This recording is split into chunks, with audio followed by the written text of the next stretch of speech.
Hello everyone. Just thought I'd make a quick video showing some of the jewelry that I've made over the last few years. It's not something I really do too much of anymore, so I thought it'd be a good time to sort of at least show what I've done up to date. Kind of shy away from doing it now, just kind of don't find the inspiration to do it very often anymore. So it's unlikely there will be too many of these being made again, so I thought why not, let's put them in a little bit of a video and showcase some of them.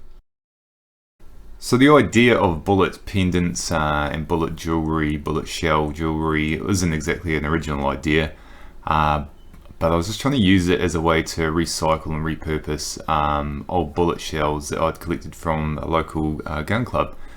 Fairly certain I did a normal projectile for my first pendant, but this was my first alternative projectile that I did, and I still think it's probably my favorite. I just love the way that the bone kind of reinforces the idea that this is a device that can cause death. Yeah, no, I just love the macabreness of it. So as easy as it was to do, it wasn't a hard medium to use. Terrible photo of it. It looks a lot better in real life. I made a few of these ones. I can't remember how many, but probably a good handful. And I'm fairly certain I made two different versions of the 22 earrings as well. So I gave these ones away to friends. I think I may have sold one, if I remember rightly. But yeah, probably my favorite, but maybe not the most beautiful and certainly not the hardest to make. But yeah, this is where it all kind of started. And here's a look at this second set I did of 22 earrings, and they went with a beautiful 762 by 39 bullet and bone pendant. Definitely one of my favorites. It's turned out really good, that one. And I gave that one away to a friend. Also combines a few bullet shells and bones to make guitar plectrum pendants. These are literally just made for a really shitty joke. So you can go up to someone and say, "I've got a bone to pick with you." Yeah. So a lot of effort for no laughs. It looks pretty cool.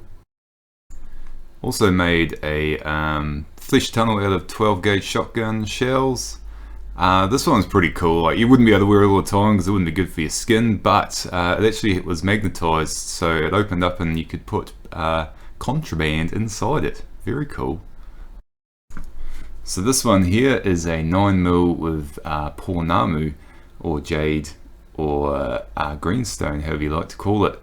Definitely one of my favorites. I love working with Pornamu. It's nice and easy to work with, but is also very solid. Can take a beating, so it makes a nice product. Yeah, and beautiful. Just love the green. Always been a fan of green. Yeah, it's definitely one of my favorites, and yeah, I made about 3 or 4 of those, just because I liked working with it so much. And this one here is a dead fly that I put in resin. Yeah, we're not really going to talk about that one. That's just something that happened. Here's a couple of examples of standard projectiles, one in an aluminium shell and one in a brass shell. And here's a side-by-side comparison. My first 4 or so I did, aluminium, brass, bone and Pornamu in a row. This one here is made from rose quartz. It's another beautiful piece. It's quite, once you start getting to like the quartzes and above on the Mohs scale, it gets very hard on the tools and quite time consuming to make, so this one was a one-off, and I can't remember what happened to it. Gave it to someone, I think, but very cool. This one here, I can't really remember what it was, but it turned out pretty cool. I ended up selling this one on Trade Me, if I remember rightly. Not one of my favorites, but still pretty cool. This one again, I didn't even remember I'd made it until I went through the photos. It's not too bad, pretty cool I guess. Obviously fairly rough, and again I have no idea what it's made of. Or what happened to it. This one here is made from purple agate. Yeah, it looks pretty cool. I like the purple, it's quite beautiful. It does kind of remind me of a dog's lipstick a little bit. But I feel like this one ended up in Chile. I'm not too sure. Not too bad though. So this one here is made from amethyst. I was definitely one of the ones I'm more proud of. It was a real bitch to work with, but the results were really amazing. This photo doesn't do it any justice. I don't know, I can't seem to find any other photos of it, which sucks, but yeah, this one ended up getting dropped in a sink and broken by the person I gave it to, so it doesn't even exist anymore. So there it is, that one's gone. So this one here is Fluorite. There's a bit of purple and green in this one. Absolutely gorgeous. Came out really good. I made this one for a friend basically on request. I'd almost stopped making them at that point, but when she suggested this stone, I was like, oh, I really wanted to see what it looked like, and if I remember rightly, it was fairly low on the Mohs scale, so I thought I'll give it a go. I feel like I made 2 of these, but I don't know for sure. Definitely remember making this one specifically though. This one here was another one that was suggested to me by someone who wanted one, and because the stone looked very cool, this is Bloodstone, and I loved that it was a lot of red and green. I couldn't help myself and made one for her as well. Again, one of my favorites, and the photos really do not do this justice. This looked amazing in real life. Wicked stone to work with.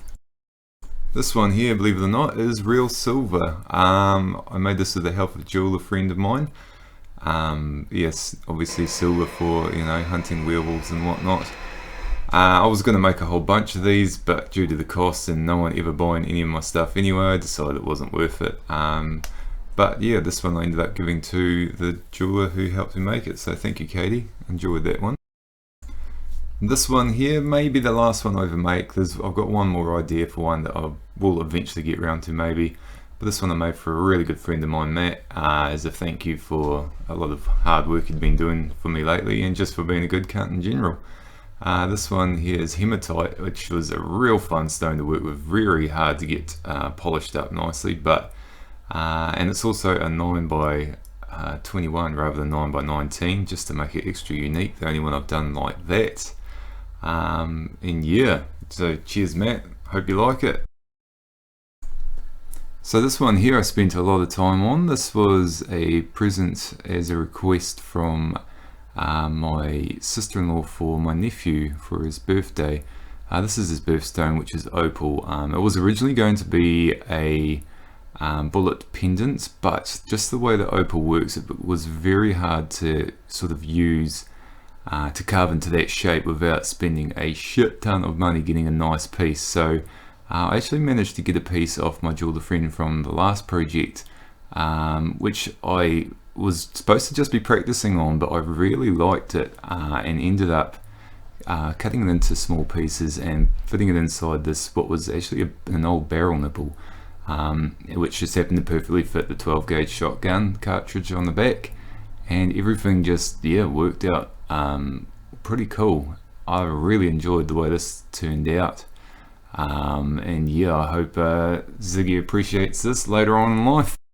I also made this American $quarter ring for a friend who picked up a bunch of state quarters for me while she's in the States, so that was a thank you for her. And then this New Zealand 50-cent coin ring, which was way harder to work with and I'll never make again.